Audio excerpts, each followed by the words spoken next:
Okay, let's dive right in. We live in a world that is, let's be honest, basically designed to distract us 24/7. But what if you could tap into a modern superpower?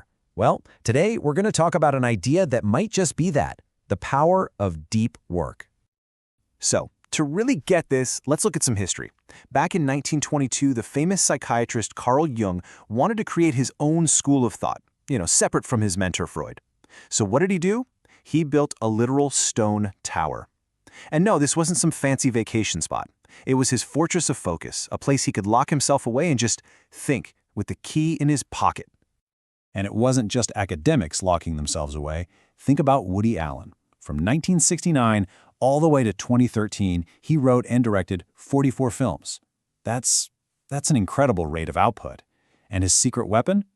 It wasn't some high-tech gadget. Nope. It was an old manual typewriter. A choice he made on purpose to keep himself completely cut off from any and all electronic distractions. Or how about a more recent example? Right when social media was becoming this huge thing, J.K. Rowling she was basically a ghost online. Her only tweet for a year and a half basically said, hey, pen and paper are my priority right now. So, what's the common thread here? What did Jung, Allen, and Rowling all understand that maybe we're missing? Well, they understood the power of something that author Cal Newport brilliantly named deep work. So what is it? It's that state of completely distraction-free concentration where you are pushing your brain to its absolute limit.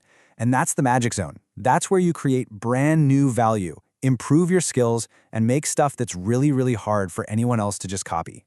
Now, the flip side of this, of course, is shallow work, and you know exactly what this is. It's the stuff that makes us feel busy but doesn't actually get us anywhere. We're talking about endlessly replying to emails, sitting in meetings that could have been an email. You know the drill. It's easy, it's logistical, and at the end of the day, it doesn't create much of anything new. All right, so why is this so important right now, more than ever? Because this whole deep work thing, it's not just some nice-to-have productivity hack. It's quickly becoming a genuine economic superpower. I mean, just look around. Our economy is being totally reshaped by technology and super smart machines. And a couple of MIT economists, Brynjolfsson and McAfee, they dug into this huge shift and they pinpointed 3 specific groups of people who are not just going to survive, they're going to thrive. So, who are these 3 groups? Well, first, you've got the people who can work with these intelligent machines creatively. Second, you have the superstars, the people who are the absolute best at what they do and can now reach a global audience. And third, you have the owners, the people with the cash to invest in all this new tech. Okay, so here's the good news. Most of us can aim for 2 of those 3 spots, but, and it's a big but, to get there, you need to master 2 crucial abilities. First, you have to be able to learn hard things and learn them fast. And second, you have to be able to produce at an elite level, both in quality and in speed. And this is where it all comes together. The one thing that powers both of those abilities, you guessed it, deep work. But look, this isn't just about making more money or getting a promotion. The benefits of deep work they go a lot deeper. We're talking about something way more fundamental, building a life that feels meaningful and truly satisfying. Yeah, a couple of philosophers, Dreyfus and Kelly, made this really beautiful point about craftsmanship. They said that true meaning isn't something you just pull out of thin air.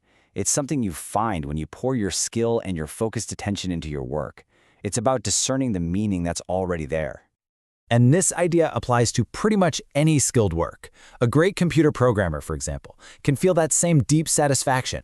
When they're in that state of deep work, they're not just banging out lines of code. No. As the old programmer saying goes, they're building cathedrals. Okay, this all sounds amazing, right? But here's the million-dollar question. How do we actually do it? In a world that is literally designed to pull us in a million different directions, how can we actually make space for deep work? Well, let's talk about 3 practical strategies you can start with. First up, make a grand gesture. We talked about J.K. Rowling before, right? Well, when she was trying to finish the last Harry Potter book, she was getting distracted by everything at home, barking dogs, you name it.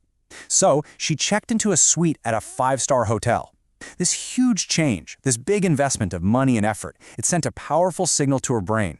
Okay, this is serious. It's time to focus. Number 2, build a rhythm. Comedian Jerry Seinfeld has this legendary, super simple method for staying consistent. His goal was to write jokes every single day. So he'd get a big wall calendar, and every day he wrote, he'd put a big red X over that day. After a few days, you start to see a chain. And your only job? Don't break the chain. Simple, but brilliant. And finally, number 3, try a 30-day social media detox. But here's the trick. Don't make a big announcement about it. Just quietly step away from all the non-essential network tools for 30 days. Treat it like an experiment. Then, at the end of the month, ask yourself 2 brutally honest questions. 1, would the last 30 days have been noticeably better if I'd used this service? And 2, did anyone actually care that I was gone? If the answer to both is no, maybe it's time to quit for good. You know, at the end of the day, living the focused life, as the writer Winifred Gallagher said, it's the best kind of life there is. Yeah, it's hard. It means giving up that comfy feeling of being busy. But the trade-off is huge. The reward is a life that's actually filled with real accomplishment and genuine meaning. So, I'll just leave you with this one thought to chew on. If you could actually carve out that space for uninterrupted focus, if you could escape the noise, what amazing thing could you create? What cathedral would you build?